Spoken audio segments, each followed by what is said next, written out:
Et notre mission qu'on va demander maintenant à nos jeunes qui sont avec nous sur ce plateau, il y a Manel, il y a Axel, je vous les ai présentés il y a quelques minutes. Ils sont là pour nous dire un petit peu ce qui les touche, ce qui les énerve, ce qui leur plaît. Et en l'occurrence, Manel, tu voulais nous parler ce matin de domotique. C'est quoi la domotique ?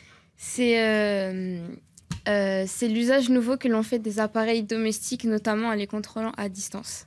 D'accord, jusque-là on a tout compris. Donc, on peut contrôler à distance. Axel, Marilyn ? Moi, j'ai pas de domotique chez moi. Bon, moi j'en ai un petit peu, donc attention, je surveille, hein, Manel. Bon, comment ça marche ? On peut les contrôler avec, par exemple, un téléphone. En fait, c'est des robots, on peut dire. Ouais. On peut dire qu'il y a de l'électronique. Oui. Que c'est plutôt électronique. Oui. Et j'arrête là pour la rime, hein, parce qu'il y a beaucoup de robotique dans cette histoire. Je crois que si je dis par exemple qu'il en existe notamment sur certains aspirateurs, oui. Parce qu'on les voit et qu'on en a beaucoup entendu parler de ces aspirateurs un peu automatiques, hein, finalement. C'est ça ou pas ? Oui, exactement. Oui. C'est les aspirateurs robots qui font le travail d'un aspirateur manuel sans l'aide d'un être humain et il aspire tout seul. Alors ça concerne aussi d'autres objets. Hein. Oui, comme les cafetières. Ouais. On pourra fermer nos volets, les lumières. Le chauffage. Exactement. Ben oui, bien sûr. En claquant des doigts, ça c'est bien. Et je claque des doigts, Manel, et on continue. Tu trouves ça bien ? C'est super. Franchement, j'aimerais bien en avoir un. En plus, ça coûte pas cher. Ouais, alors ça coûte pas cher. Tout est relatif, hein. Mais ça coûte, voilà, ça coûte. Pourquoi tu trouves ça bien ? Hormis le fait que ça coûte pas cher, selon toi, et que finalement ça rend service. On n'a plus besoin de rien faire. On fait juste, on claque des doigts comme vous dites et ça se fait et après on est tranquille. D'accord. Il est quand même nécessaire d'avoir un petit téléphone, au minimum par exemple pour la domotique dont tu nous parlais tout à l'heure, qui est quand même assez branché téléphone. Oui. Ouais. Il faudrait un téléphone en tout cas à la pointe pour pouvoir bien le contrôler, bien contrôler l'appareil. Pour l'instant, à la maison, tu n'as pas ça, hein ? Non. Bon, il y a quand même quelques inconvénients. Oui. Ça... Non, mais alors ça, c'est un modèle pour nous, hein, avec Marilyn, parce que c'est vrai que quand on pose une question fermée, on répond oui ou non. Donc, alors, quels sont ces inconvénients ? Voilà, Manel. Déjà, ça va nous rendre fainéants. Parce que... Ouais. C'est pas notre genre. Comment ? C'est pas notre genre. Allez. Moi, c'est mon genre. Ouais, d'accord. C'est honnête. Pour la moindre tâche ou la moindre miette, on va vouloir vraiment utiliser l'aspirateur, par exemple, au lieu de le faire nous-mêmes. Évidemment, ça va nous rendre fainéants, comme j'ai dit. Il faut un téléphone à la pointe, comme je l'ai dit tout à l'heure. Et ça peut marginaliser une partie de la population, notamment les personnes âgées, car en fin de compte, c'est eux qui ont le plus besoin, j'ai envie de dire. Mais avec l'électronique, la majorité ne comprennent pas trop comment ça fonctionne et ils peuvent pas trop l'utiliser en fait. T'en parles avec tes copains et tes copines de la domotique ? Absolument pas. Absolument pas. Mais alors pourquoi t'as voulu nous en parler ?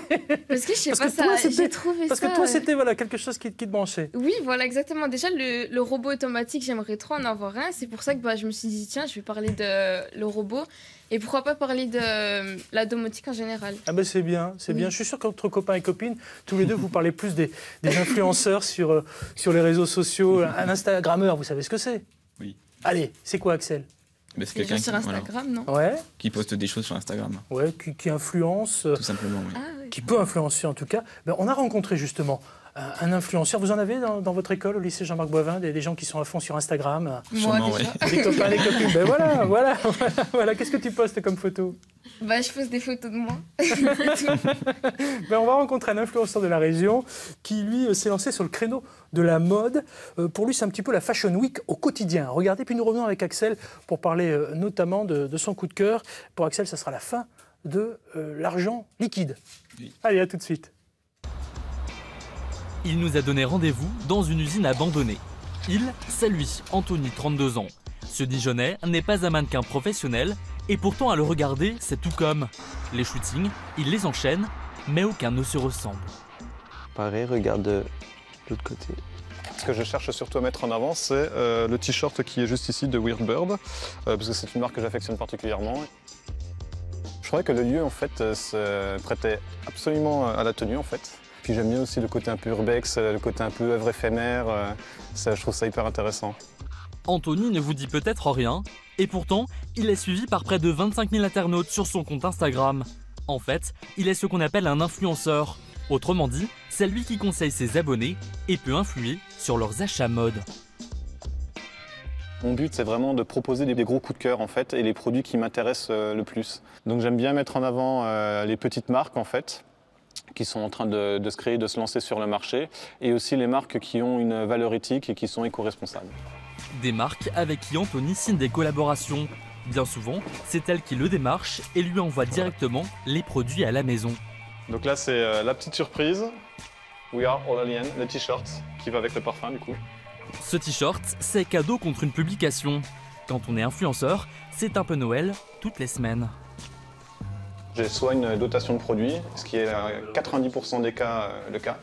Et puis à côté, on me propose aussi de temps en temps des rémunérations. Plus la communauté est grande, forcément, plus la rémunération risque d'être élevée, et plus les interactions sont élevées également, et plus la rémunération peut monter en termes de salaire. Et ça peut aller de 50 € la photo à plusieurs milliers d'euros pour un shooting. Mais le jeune homme n'a pas la folie des grandeurs, considérant son job d'influenceur comme un complément d'activité. Son image, il la met aussi au service d'événements locaux. Ce dirigeant d'une agence de communication développe un nouveau concept d'apéro secret. Anthony fait partie des 10 Instagrammeurs sélectionnés pour promouvoir ces événements. Pour moi, ça a plus d'impact en fait qu'une parution presse. Par exemple, avec nos 10 influenceurs, on peut avoir en une soirée, enfin même en quelques heures, plus de 100 000 vues. C'est énorme. C'est énorme, chose qu'une gazette locale ne fait pas. Rien qu'à Dijon, on compte pas moins d'une dizaine d'influenceurs qui, vous l'aurez compris, rayonnent bien au-delà de la Bourgogne. Manel, Axel, vous suivez ces influenceurs, ces Instagrammeurs, comme on dit? Pas beaucoup, non. Non plus, pas beaucoup, non. Ça nous rassure un peu, ça, quand même. Hein. Vous avez bien compris qu'il y avait quelque chose derrière en contrepartie. Mais bien évidemment, bien évidemment. Là, on le voit un petit peu hein, dans ce reportage. Il n'est pas vraiment question d'argent, mais par contre, d'échange de marchandises, c'est en fait de la pub déguisée, bien souvent. Hein, voilà. En sachant que sur Instagram, il y a aussi des choses qui cartonnent beaucoup, c'est la cuisine. Hein. Les plats de cuisine, alors ça cartonne énormément. Ce qui risque de moins cartonner, Axel, c'est la fin de l'argent liquide. Tout à fait. Et tu as envie de nous en parler ce matin. Et voilà. Ça veut dire quoi pour toi, la fin de l'argent liquide, Axel? Alors en fait, on sait que depuis toujours, les artistes et vendeurs de rue vivent grâce à la monnaie amassée auprès des passants. Ouais. Mais avec la disparition progressive de l'usage de l'argent liquide, il faut s'adapter. Et du coup, beaucoup l'ont déjà fait, comme par exemple une chanteuse de rue, Charlotte Campbell. Elle a adopté un lecteur de cartes sans contact à l'ombre du London Eye, la grande route de Londres. Ça, c'est quand même assez délirant, Marilyn, vous qui allez nous parler de musique d'ici la fin de cette émission avec un groupe régional. C'est-à-dire qu'il n'y a plus la petite gamelle Exactement, avec non, les pièces. Là, voilà. Chapeau, Hein ou le chapeau, tout simplement, hein, comme disait Axel. Tout à fait. Mais il y a un petit lecteur de cartes et on passe avec son smartphone Voilà. ou sa carte et paf, et on laisse des sous, c'est ça. Et c'est plutôt impressionnant parce que 5 à 10% de ses revenus ne proviennent plus de monnaie donc jetée dans sa housse de guitare, Ouais. mais de paiements effectués là-dessus. D'accord, donc ça se passe en Angleterre. Ça veut dire que, allez, je vais peut-être me lancer au risque de paraître un peu étrange. Ça veut dire que si on traverse la Manche, il y a un peu moins d'argent liquide que chez nous? On peut dire ça comme ça, oui. Ouais. Tout à fait. Au Royaume-Uni, ils sont vraiment... Au Royaume-Uni, là-dessus, c'est impressionnant. Selon toi, attention. Hein. Oui, selon moi, oui, parce qu'il Ouais. y a aussi un rapport du Trésor qui a été publié cette année, qui montre que la part de paiement en liquide est tombée de 62% en 2006 à 40% en 2016. Donc c'est une baisse qui est assez importante quand même. Et en plus, le gouvernement, il encourage le mouvement. C'est pour ça que ça Le s'amplifie. gouvernement anglais. Oui, le gouvernement anglais, bien Ah. sûr, et français aussi, du coup. Mais D'accord. anglais principalement, parce qu'il est en effet interdit aux commerçants de faire payer des frais supplémentaires pour ceux qui utilisent des cartes. Ils sont fous, ces Anglais. Hein. Mais C'est oui. incroyable. Hein. Moi, je trouve ça pratique, j'ai rarement de la monnaie sur moi, donc ça me convient bien. On est loin du Brexit, là, quand même. Bon. Allez, on va revenir chez nous en France. Et ce qui nous intéresse, c'est pourquoi pas en Bourgogne-Franche-Comté. Axel, selon toi, l'argent liquide en France? Alors en France, c'est pareil en fait, parce que les distributeurs sont en train de disparaître petit à petit, parce qu'ils coûtent beaucoup trop cher pour les banques, donc ils ne sont plus rentables. De même pour les chèques, qui ont connu un grand succès dans les années 70, mais qui tendent eux aussi à disparaître du fait qu'ils sont très faciles à falsifier. Mhm. Et du coup, les banques, les magasins les refusent. Ouais. Et t'en penses quoi, toi? Je pense que d'un côté, c'est une bonne chose, parce que c'est très pratique. On a, comme vous dites, rarement du liquide sur soi, du coup c'est plutôt... Devant un parc-mètre, c'est embêtant. Voilà. Ouais, et puis de plus en plus maintenant, c'est dématérialisé. Hein. Voilà. Mais Voilà. alors, il y a des effets plus négatifs chez vous? Bah oui, donc je pense que c'est une bonne chose pour ça, mais pour le côté négatif, c'est que les personnes âgées vont avoir beaucoup de mal à s'adapter parce que c'est quand même moderne. Il faut avoir le paiement sans contact, beaucoup de gens l'ont, mais... Ouais, vous avez une vision des personnes âgées, Manel et toi, quand même. Vous savez, moi, Elles sont même pas âgées. Hein. Il y a des gens qui sont sur Internet aussi, hein, C'est vrai, c'est vrai. en étant senior. C'est bon, c'est leur avis. Quand C'est même. leur avis. Et puis également pour les personnes qui sont SDF, parce qu'ils n'auront pas du coup d'électeur sans contact, je pense. Et du coup, ils ne recevront plus un seul centime. Bon, ah ben, On va essayer de garder quelques pièces de monnaie sur nous. Voilà, faudra voilà, le garder, faudra les cacher. voilà, je crois que c'est la morale de l'histoire. Merci Axel pour ce coup de gueule, ce coup de cœur. T'en parles franchement avec tes copains aussi de tout ça, Bah Axel? oui, un petit peu quand même, Ouais. parce que ça nous concerne, du coup on commence à avoir l'âge d'avoir des cartes bancaires et puis tout ça. T'as de l'argent de poche? J'ai une carte bancaire maintenant, je suis content. Ah ah.